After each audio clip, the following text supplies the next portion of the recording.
एडिटेरिया से हमने 50 प्रश्न लिए हैं, जो कि डेली हमारे चैनल पे एडिटेरिया के 50 प्रश्न डिस्कशन के साथ आपको कराया जाएगा। आप किसी भी कॉम्पिटिटिव एग्ज़ाम के लिए तैयारी कर रहे हैं, उसके लिए आप इसे देख सकते हैं। जीके जीएस हो, कोई भी एग्ज़ाम हो जिसमें जीके जीएस आता है, आप इसे देख सकते हैं।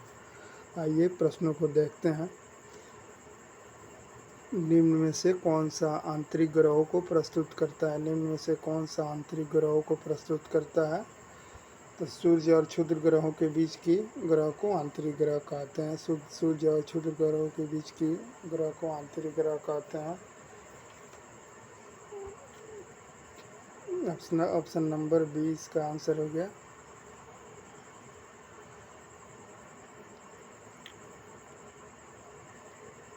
ये देखते हैं, निम्न में से कौन सी समिति भारत में निर्धनता से संबंधित है? निम्न में से कौन सी समिति भारत में निर्धनता से संबंधित है, यानी गरीबी से संबंधित? तो सुरेश तेंदुलकर समिति गरीबी से संबंधित है। लकड़वाला समिति गरीबी से संबंधित है, लेकिन ये विजय केलकर समिति जो है ये जीएसटी से संबंधित है।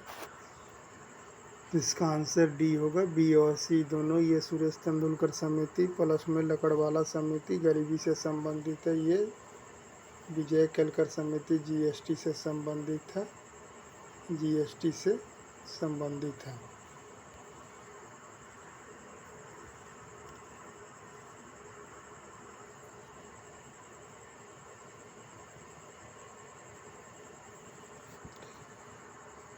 देखिए, निम्न कथनों पर विचार कीजिए। मानव विकास का विचार मानव को किसी साध्य के प्राप्ति का साधन मानता है। बिल्कुल, मानव का विकास विचार को मानव की साध्य की प्राप्ति का साधन मानता है, क्योंकि मानव पूंजी के परिप्रेक्ष्य में ही मानव स्वयं संसाधन भी है।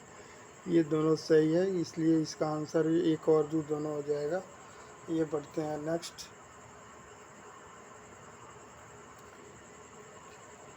नीलांबर तथा पीताम्बर 1857 के विद्रोह में किस क्षेत्र से संबंधित थे? नीलांबर तथा पीताम्बर 1857 के विद्रोह में किस क्षेत्र से संबंधित थे? तो ये बिहार झारखंड से संबंधित थे। नीलांबर तथा पीताम्बर झारखंड से संबंधित थे। ये बढ़ते हैं नेक्स्ट। देखते हैं, हिंद भारत के लोगों के संदर्भ में हिंदू शब्द का प्रयोग सबसे पहले किसके द्वारा किया गया? हिंदू शब्द का प्रयोग सबसे पहले अरब यात्रियों ने किया था। अरब यात्रियों ने हिंदुस्तान को हिंदूस कहा था। सर्वप्रथम सोने का सिक्का और इस डिस्कशन को सुनिएगा। सर्वप्रथम सोने का सिक्का हिंद यूनानी शासक सर्वाधिक चलाए थे। सर्वाधिक शुद्ध सोने का सिक्का कनिष्क चलाया था। सर्वाधिक मात्रा में सोने का सिक्का गुप्त शासक चलाए थे। भवनिका प्रथा यानी नाटक में पर्दा गिराने का प्रथा हिंद यवन ने चलाया था। ये बढ़ते हैं नेक्स्ट। देखिए, इस क्वेश्चन का आंसर तो देना ही देना है, प्लस में सबसे ज़्यादा डिस्कशन पे ध्यान देना है कि डिस्कशन में क्या क्या बोला जा रहा है। इंडोलॉजी का जनक और भारत प्रथम मानव विज्ञान के रूप में किसे जाना जाता है? इंडोलॉजी के जनक और प्रथम मानव विज्ञान के रूप में अल-बिरूनी को जाना जाता है। इंडोलॉजी के जनक और प्रथम मानव विज्ञान के रूप में अल-बिरूनी को जाना जाता है। पुराणों का अध्ययन करने वाला मुस्लिम शासक अल-बिरूनी था। याहिया बिन अहमद सरहिंदी मुबारक लोधी का दरबारी था। इनका एक पुस्तक तारीख़ मुबारक शाही था। तारीख़ फिरोज शाही बर्नी ने लिखा था। फतुहात फिरोज शाह तुगलक ने लिखा था। अल-बिरूनी दरबारी थे महमूद गजनवी के दरबार में आए थे। फिरदौसी उतबी फारूकी महमूद गजनवी के दरबार में आए थे। ऐसा क्वेश्चन में पूछ सकता है कि महमूद गजनवी के दरबार में कौन कौन से विदेशी यात्री भारत आए थे, तो उसे ट्रिक से जान सकता है। FUFA, एफ से फिरदौसी, यू से उतवी, एफ से फरूकी, ए से अल्ब्रूनी। आइए बढ़ते हैं नेक्स्ट।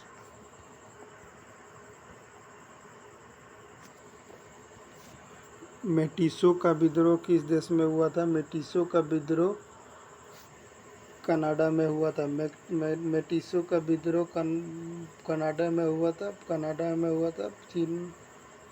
मेटिसो का विद्रोह सर्वप्रथम कनाडा देश में हुआ था।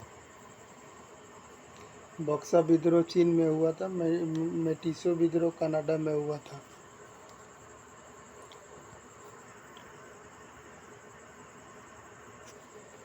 ये 5 नंबर क्वेश्चन देते। एडवर्ड टेरी किसके शासनकाल में भारत आए थे? एडवर्ड टेरी जहांगीर के शासनकाल में भारत आए थे। एडवर्ड टेरी जहांगीर के शासनकाल में भारत आया था। कैप्टन हॉकिंस जहांगीर के समय में 1608 ईस्वी में भारत आए थे। सर टॉमस रो 1615 ईस्वी में जहांगीर के समय आए थे। सर टॉमस रो जहांगीर से मुलाकात अजमेर में किया था। बिहार आने वाला प्रथम अंग्रेज यात्री रॉल्फ फिंच था। शाहजहाँ के दरबार में मनुची, बर्नियर, फर्नियर इत्यादि आए थे। आइए नेक्स्ट बढ़ते हैं। झरोखा दर्शन ने तुलादान प्रथा को किसने समाप्त किया था? झरोखा दर्शन ने तुलादान प्रथा को औरंगजेब ने समाप्त किया था। झरोखा दर्शन ने तुलादान प्रथा को औरंगजेब ने समाप्त किया था। झरोखा और इसमें पूछ सकता है कि झरोखा दर्शन का शुरुआत किस शासक ने किया था? तो अकबर ने किया था। समाप्त औरंगजेब ने किया था। तुलादान प्रथा अकबर समाप्त किया था। तुलादान प्रथा की समाप्ति अकबर के द्वारा की गई थी। नवरोज उत्सव का शुरुआत जहांगीर ने किया था। नवरोज उत्सव का शुरुआत जहांगीर ने किया था। नवरोज उत्सव का बंद औरंगजेब ने किया था। संगीत पर प्रतिबंध औरंगजेब ने लगाया था। नृत्य पर प्रतिबंध औरंगजेब लगाया था। आइए बढ़ते हैं नेक्स्ट। क्वेश्चन का आंसर तो देना ही है, पर सबसे इम्पोर्टेंट चीज़ है इसका डिस्कशन को ध्यान में रखते हुए क्वेश्चन को सॉल्व कीजिएगा। मरियम महल कहाँ स्थित है? मरियम महल फतेहपुर सीकरी में स्थित है। मरियम महल फतेहपुर सीकरी में स्थित है।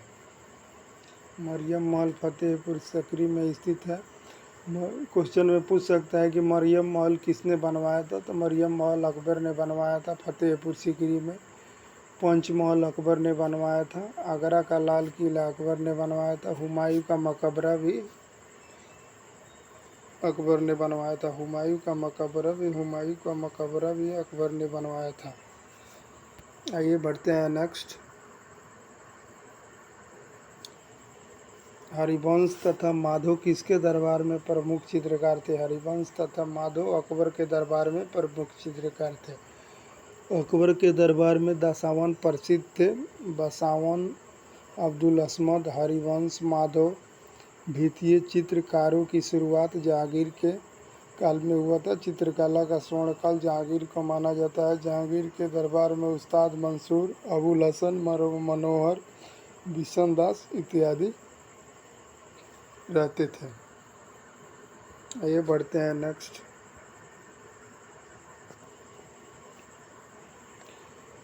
मुगल प्रशासन में बख्शी क्या होता था? मुगल प्रशासन में बख्शी वेतन भुगतान करता है। गुप्तचर विभाग के प्रभारी को कहा जाता है। मुगल काल में बख्शी वेतन भुगतान करता है। गुप्तचर विभाग के प्रभारी को कहा जाता है। मौर्य काल में गुप्तचर को गुड पुरुष कहा जाता है। मौर्य काल में गुप्तचर को गुड पुरुष कहा जाता है। गुड पुरुष। मौर्य काल में गुप्तचर को गुड पुरुष कहा जाता है। आइए बढ़ते हैं नेक्स्ट। प्रसिद्ध अटाला मस्जिद का निर्माण किस वर्ष हुआ था? प्रसिद्ध अटाला मस्जिद का निर्माण 1408 ईस्वी में हुआ था। प्रसिद्ध अटाला मस्जिद का निर्माण 1408 ईस्वी में हुआ था। अटाला मस्जिद जौनपुर में है। इब्राहिम शाह सरकी ने बनवाया था। अटाला मस्जिद पूछ देगा कि कहाँ है? अटाला मस्जिद जौनपुर में है। और इसे किस शासक ने बनवाया था? तो इब्राहिम खान ने अटाला मस्जिद का निर्माण कराया था। ये बढ़ते हैं नेक्स्ट।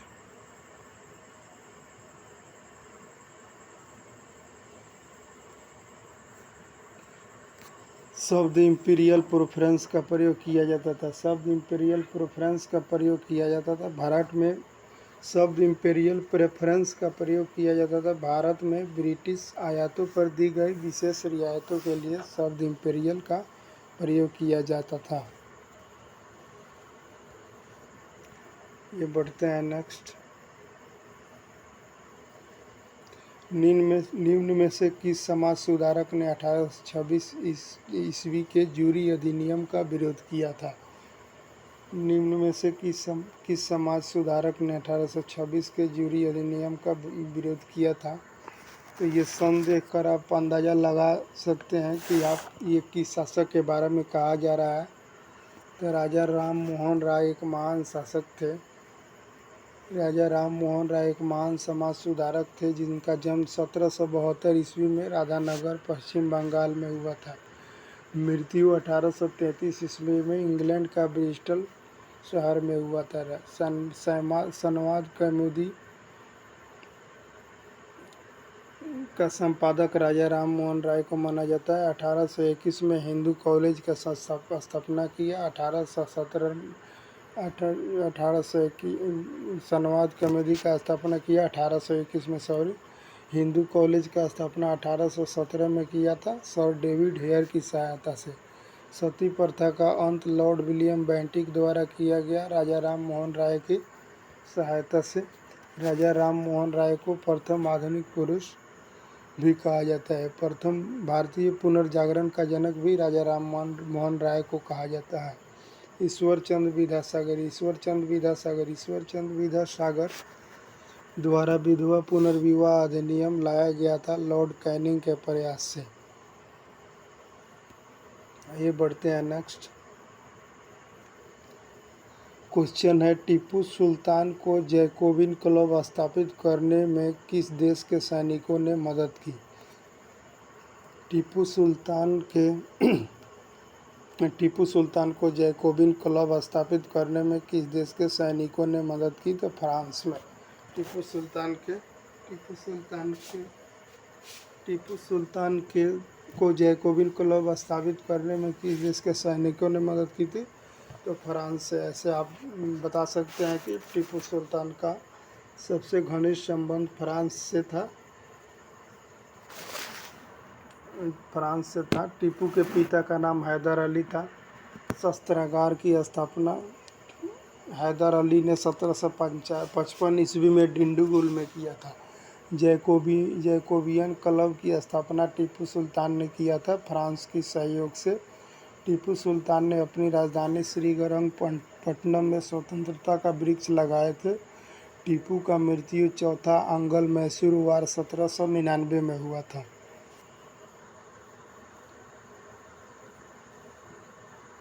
आइए बढ़ते हैं नेक्स्ट। भारतीय शिक्षा के संदर्भ में निम्नलिखित कथनों पर विचार कीजिए। भारतीय शिक्षा के संबंध में निम्नलिखित कथनों पर विचार कीजिए। क्वेश्चन क्या पूछ रहा है कि सबसे पहले किसकी स्थापना हुआ था? तो इस प्रश्न का आंसर आप तभी दे पाएंगे जब आप इसको सन ईस्वी के साथ मालूम होगा। इसमें बता रहा है कि हिंदू कॉलेज का स्थापना 1817 ईस्वी में, जो कि पिछले क्वेश्चन में हम डिस्कशन कर चुके हैं। हिंदू कॉलेज का स्थापना 1817 राजा राम मोहन राय ने किया था सर डेविड हेयर की सहायता से। हिंदू कॉलेज 1817 ईस्वी। हिंदू कॉलेज की स्थापना 1817 ईस्वी में राजा राम मोहन राय ने किया था सर डेविड हेयर की सहायता से।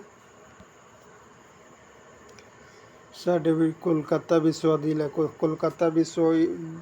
की स्थापना 1857। कोलकाता विश्वविद्यालय की स्थापना 1857 ईस्वी में हुआ था। कोलकाता विश्वविद्यालय की स्थापना 1857 ईस्वी में हुआ था।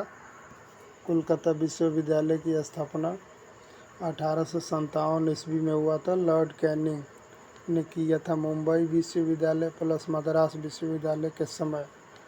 पटना विश्वविद्यालय की स्थापना 1917 में हुआ था। वुड डिस्पैच 1854 में आया था। वुड डिस्पैच 1854 ईस्वी में आया था। जो कि शिक्षा से संबंधित था। वुड डिस्पैच 1854 ईस्वी में आया था, जो शिक्षा से संबंधित था। अब बच गया एडम रिपोर्ट। एडम की रिपोर्ट 1835 ईस्वी से 1838 ईस्वी तक की रिपोर्ट थी।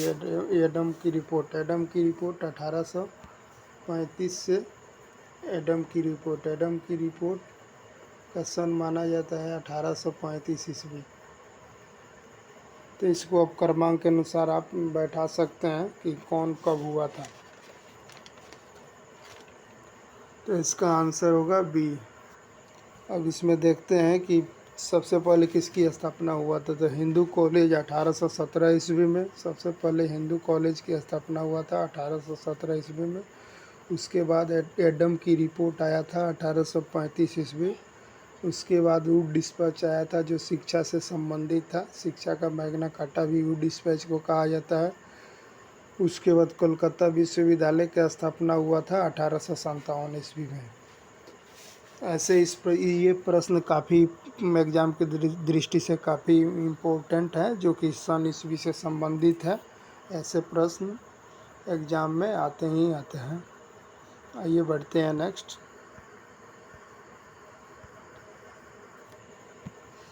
आइए, केसरी और मराठा पत्रिकाएं क्रमशः किस भाषा में लिखी गई थी।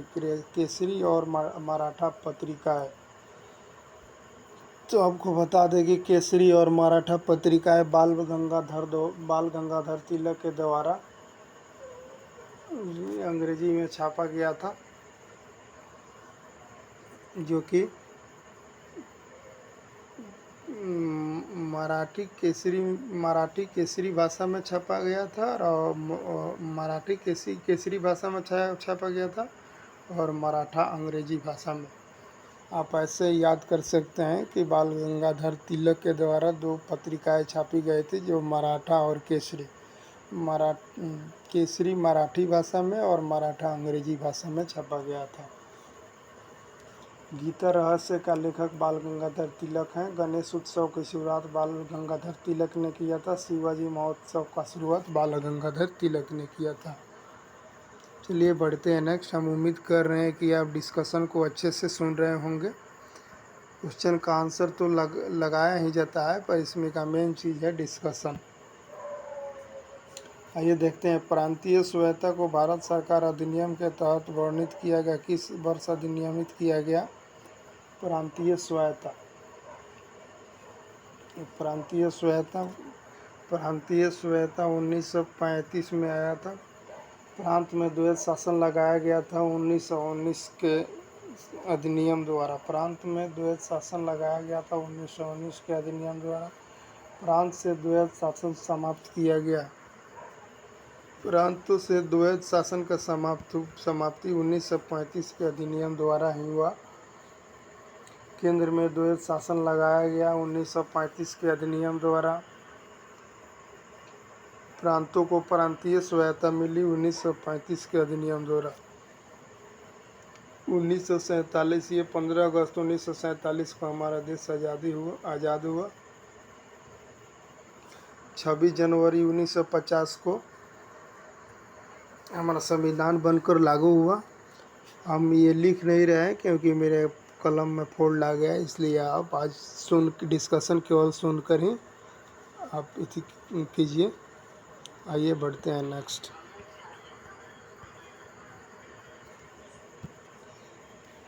वर्तमान में कुल कितने भाषाओं को शास्त्रीय भाषा का दर्जा दिया गया है। वर्तमान में कुल कितने भाषाओं को, ये पहले का क्वेश्चन है। पहले 5 भाषाओं को शास्त्रीय भाषा का दर्जा दिया गया था, 6 भाषा को।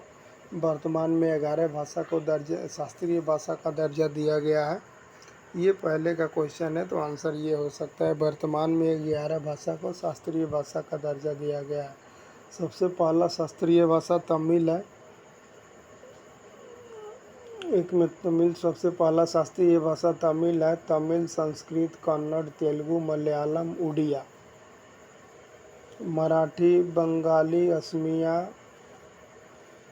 पाली, प्राकृत। 2024 में शास्त्रीय दर्जा प्राप्त 5 नई भाषाओं को शामिल किया गया। वो 5 नई भाषाएं हैं मराठी, बंगाली, असमिया, पाली, प्राकृत। आइए बढ़ते हैं नेक्स्ट।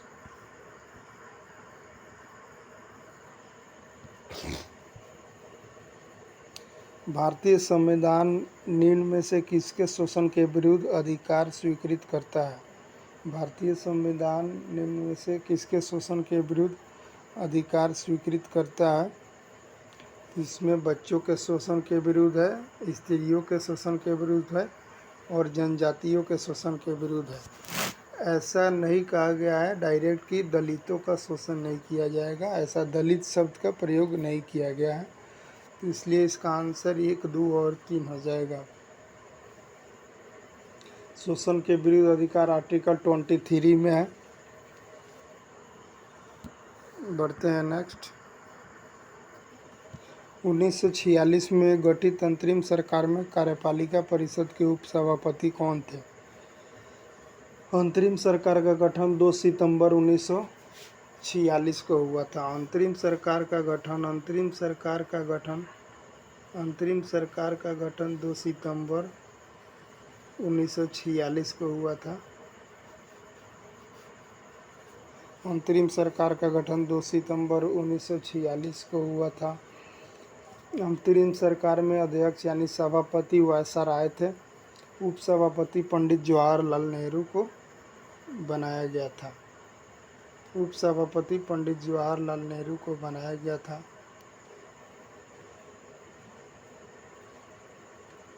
आइए बढ़ते हैं नेक्स्ट।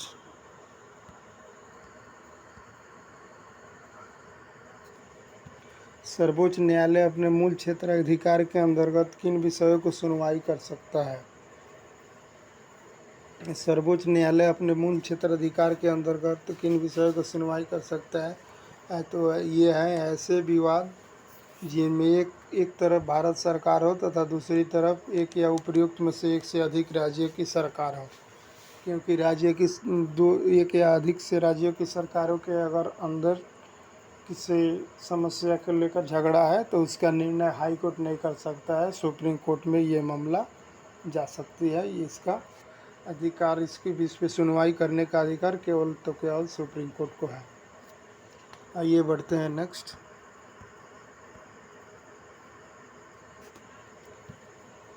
देखते हैं वरीयता अनुक्रम में भारत के मुख्य निर्वाचन आयुक्त का पद निम्नलिखित में से किसके समतुल्य होता है? वरीयता क्रम में ये क्वेश्चन एडिटोरिया से लिया गया है।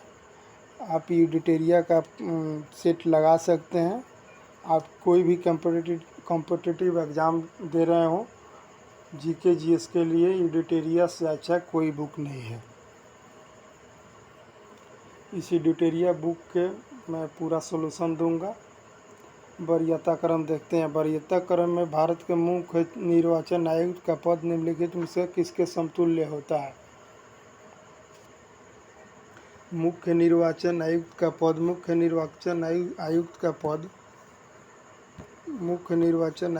पद संघ लोक सेवा आयोग के अध्यक्ष के समतुल्य होता है। मुख्य निर्वाचन आयुक्त का पद संघ लोक सेवा आयोग के अध्यक्ष के बराबर में होता है। अब देखते हैं, डिस्कशन को थोड़ा ध्यान से सुनिएगा।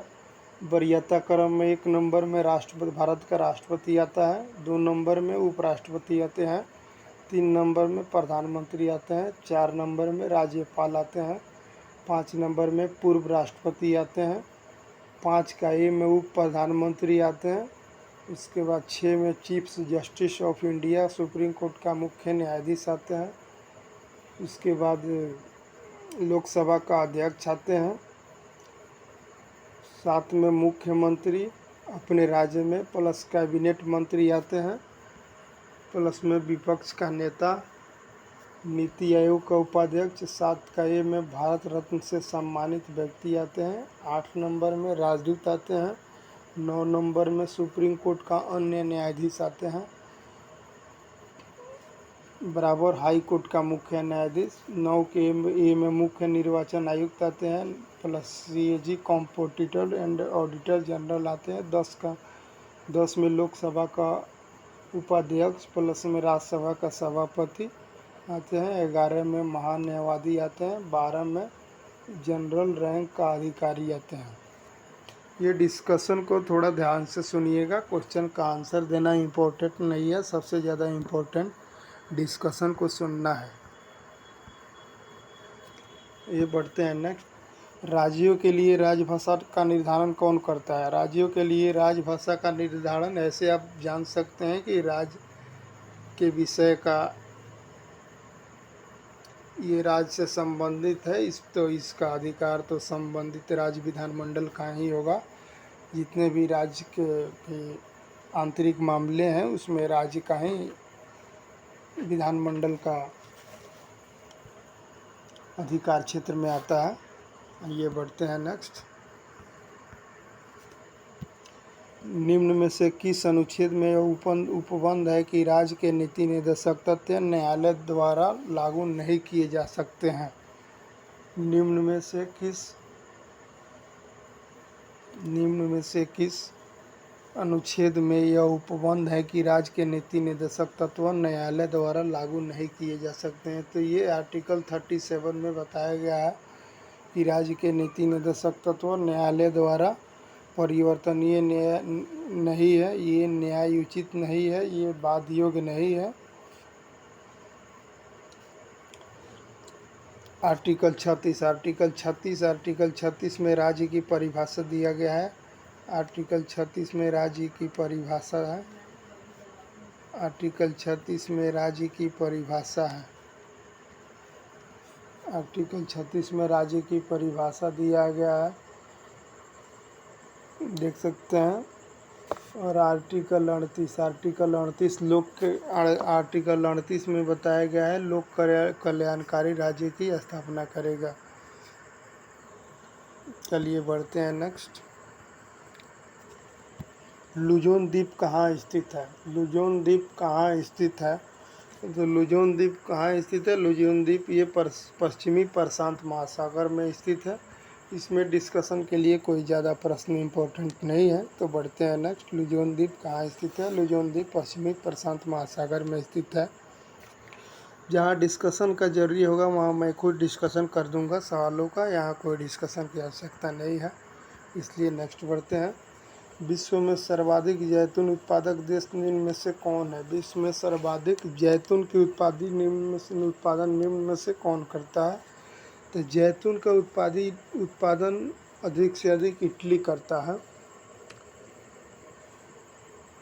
जैतून का उत्पादन अधिक से अधिक इटली करता है। आइए बढ़ते हैं नेक्स्ट।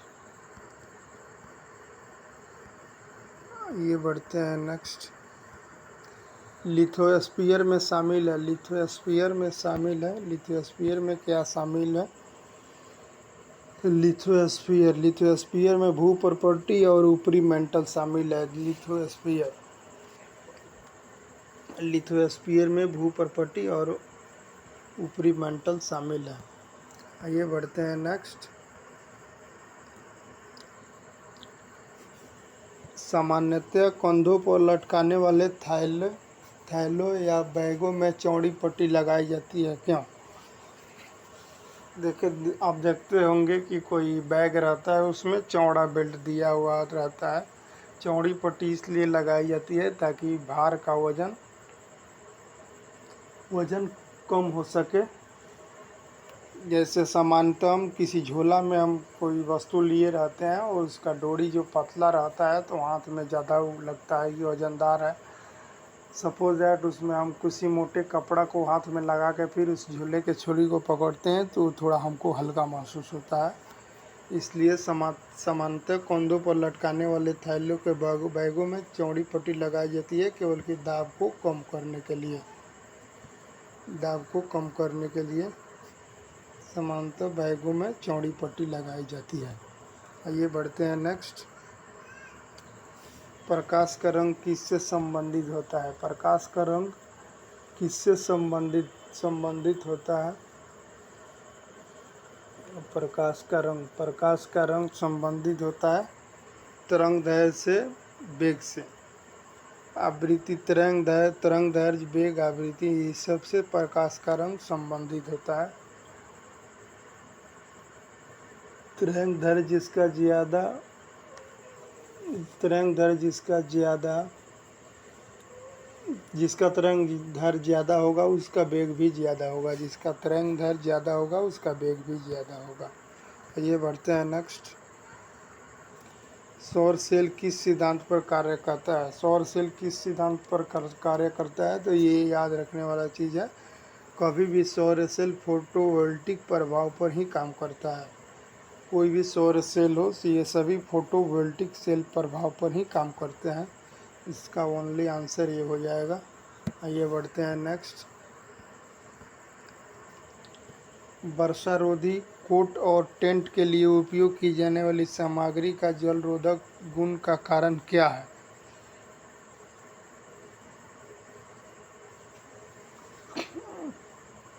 वर्षारोधी कोट और टेंट के लिए उपयोग की जाने वाली सामग्री का जल रोधक गुण का मेन कारण है उसका पृष्ठीय तनाव। आप देख सकते हैं कि जैसे बरसाती कपड़ा रहता है तो इसमें बारिश का बूंद पानी गिरता है तो ये बूंद बनकर जैसे गोलाकार होकर और ये उससे नीचे गिर जाता है, तो इसका मेन कारण है पृष्ठीय तनाव। पृष्ठीय तनाव के कारण ही वर्षारोधी कपड़ा या टेंट का कपड़ा नहीं भीगता है। आइए बढ़ते हैं नेक्स्ट। उस धातु का नाम बताइए जिसका गलनांक और क्वथनांक अधिक होता है। उस धातु का नाम बताइए जिसका गलनांक और क्वथनांक अधिक होता है। तो हम जानते हैं सबसे कठोर पदार्थ अगर कोई है तो वो है हीरा, जिसका गलनांक और क्वथनांक दोनों अधिक होता है। ये बढ़ते हैं अब नेक्स्ट।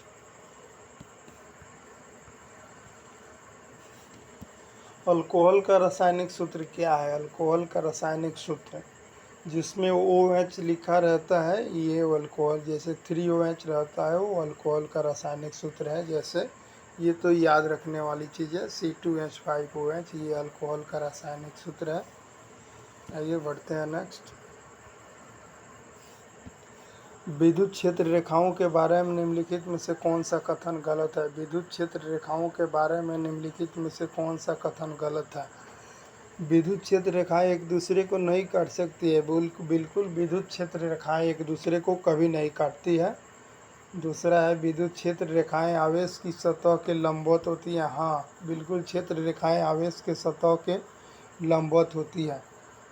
ये 3 नंबर। विद्युत क्षेत्र रेखाएं धनात्मक आवेश से उत्पन्न नहीं हो सकती है। गलत। विद्युत क्षेत्र रेखाएं हमेशा धनात्मक आवेश से ही उत्पन्न होती है। ये आंसर, ये 3 नंबर गलत है। इसलिए इस क्वेश्चन में पूछा है निगेटिव। इसमें देख लेंगे कि गलत पूछ रहा है या सही पूछ रहा है। तो विद्युत क्षेत्र रेखाओं के बारे में निम्नलिखित में से कौन सा कथन गलत है? तो 1 और 2 तो सही है, गलत 3 है, तो ओनली 3 इसका आंसर हो जाएगा। आइए बढ़ते हैं नेक्स्ट।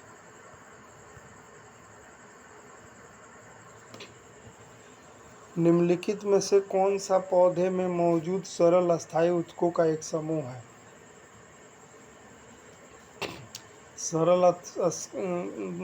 निम्नलिखित में से कौन सा पौधों में मौजूद सरल अस्थायी ऊतकों का एक समूह है? पौधों में सरल अस्थायी ऊतकों का समूह है पैरेन्काइमा, कोलेन्काइमा और स्क्लेरेन्काइमा। ये तीनों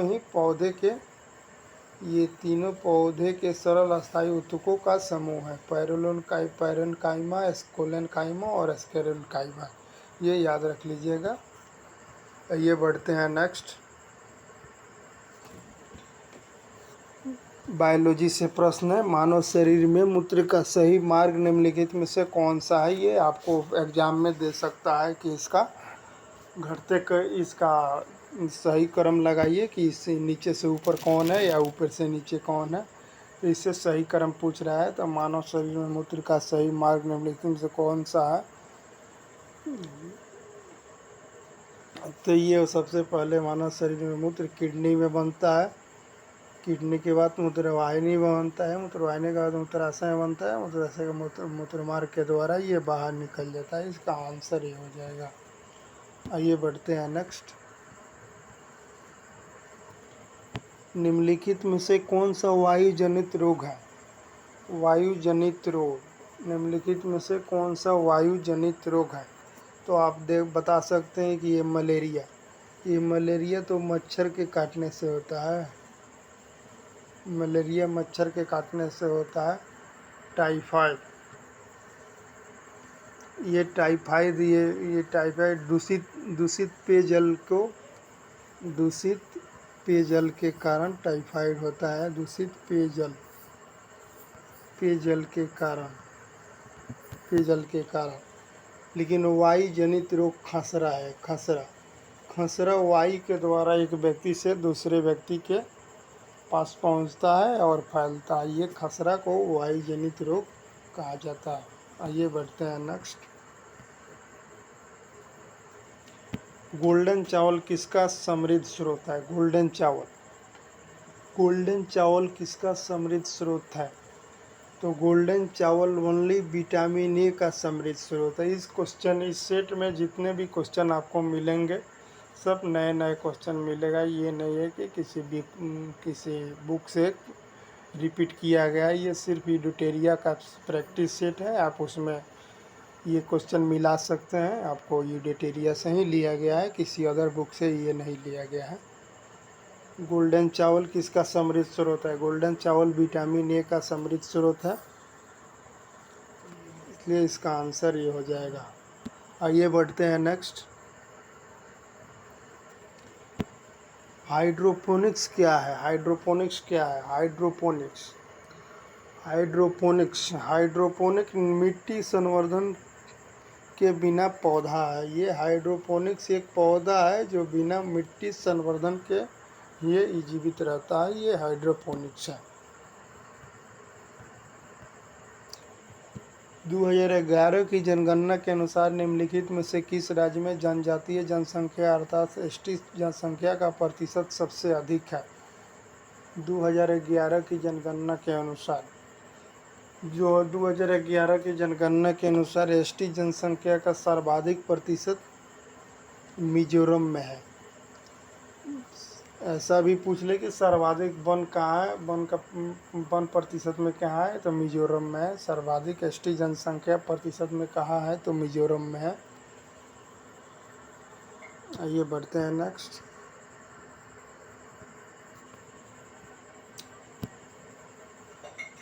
स्टैलेक्टाइटस, स्टैलेग्माइटस और पिल्लारे किसके कार्यों द्वारा निर्मित निक्षेपणात्मक स्थल रूप है?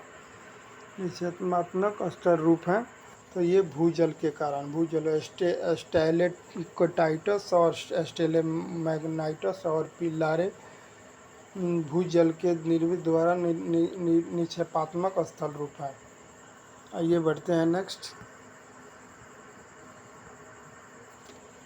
सागौन, साल, शीशम, चंदन किस प्रकार के वनों का प्रमुख प्रजाति है? सागौन, साल, शीशम ये पर्णपाती वन है। ये सागौन, साल जितने भी आसपास में दिखने वाले वन है ये सब पर्णपाती वन के अंतर्गत आते हैं। आसपास में आपको जितने भी देखने वाले वन देखने को मिलते हैं ये सब पर्णपाती वन है। कटीला वन मरुस्थल में होता है। कटीले वन ये तो मरुस्थल में होता है, मरुस्थल में होते हैं। कटीला वन मरुस्थल में होता है, इसलिए ये कटीले हो जाता है कि ये पानी के तलाश में इनकी जड़ें काफ़ी नीचे तक चली जाती है और पानी पर्याप्त मात्रा में नहीं मिलने के कारण ये कटीले झाड़ियों के रूप धारण कर लेते हैं। ये सदाबहार वन पश्चिमी घाट में है। सदाबहार वन ये पश्चिमी घाट में है, पश्चिमी घाट।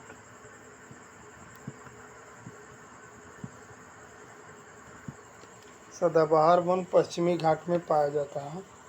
आइए बढ़ते हैं नेक्स्ट। निम्नलिखित में से कौन सा शहर मेकांग नदी के तट पर स्थित है? निम्नलिखित में से कौन सा शहर मेकांग नदी के तट पर स्थित है? तो ये है नोमपेन। नोमपेन मेकांग नदी के तट पर स्थित शहर है नोमपेन। नोमपेन मेकांग नदी के तट पर स्थित एक शहर है। कंबोडिया की राजधानी नोमपेन है। कंबोडिया की राजधानी नोमपेन है।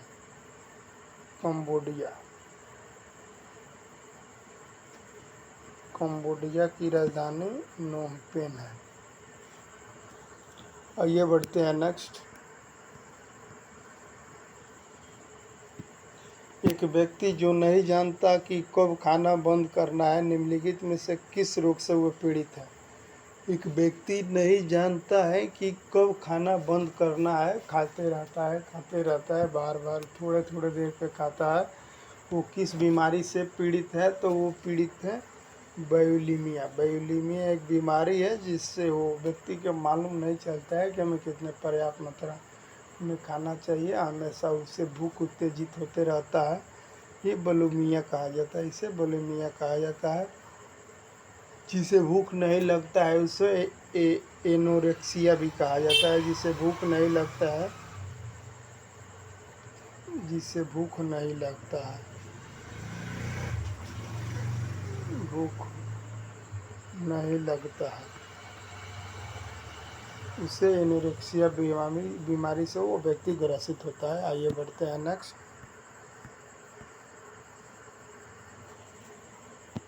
संतुलित विकास सिद्धांत के अनुसार अल्प विकास का प्राथमिक कारण क्या है?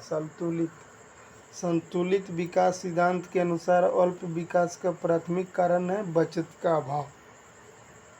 संतुलित विकास सिद्धांत के अनुसार अल्प विकास का प्राथमिक कारण है बचत का अभाव। यदि बचत नहीं होगा तो आप अगर बचत जितना कम होगा उतने असंतुलित विकास होगा।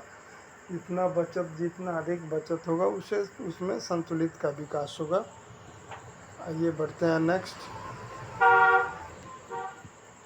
निम्न कथनों पर विचार कीजिए। मानव विकास का विचार मानव को किसी साध्य की प्राप्ति का साधन मानता है। मानव पूंजी के परिप्रेक्ष्य में ही मानव स्वयं साधन है। ये क्वेश्चन रिपीटेड क्वेश्चन है, इसका आंसर 1 और 2 दोनों हो जाएगा।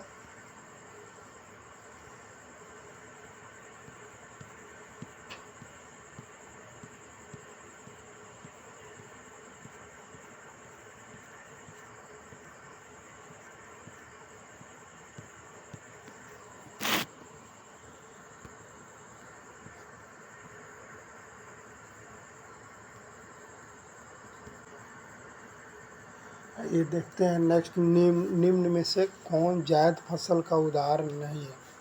जायद फसल आप जानते हैं जो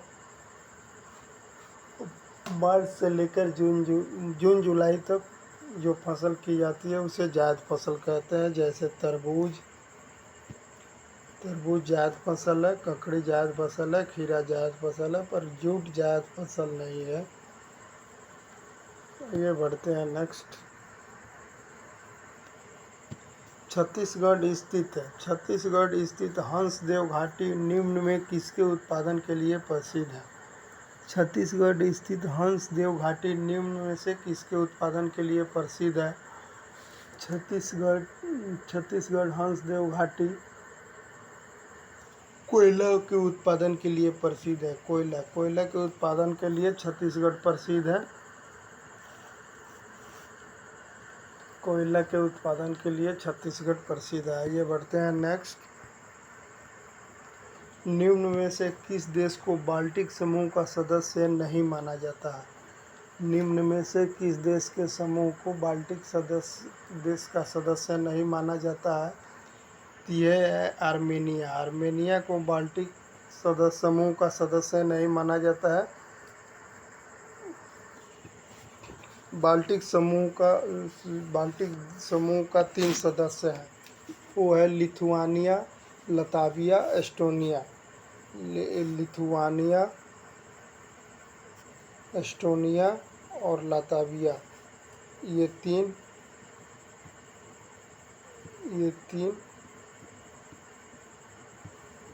तीन देश हैं बाल्टिक समूह का सदस्य, लेकिन आर्मेनिया इसका सदस्य नहीं माना जाता है। तो यहीं पर मेरे 50 क्वेश्चन का डिस्कशन पूरा हुआ। चलिए, अब हम आशा करते हैं कि ये वीडियो आपको अच्छा लगा होगा। आइए मिलते हैं नेक्स्ट वीडियो में नेक्स्ट टॉपिक के साथ। अगर वीडियो अच्छा लगे तो आप चैनल को सब्सक्राइब ज़रूर कर दीजिएगा और लाइक कीजिएगा। धन्यवाद।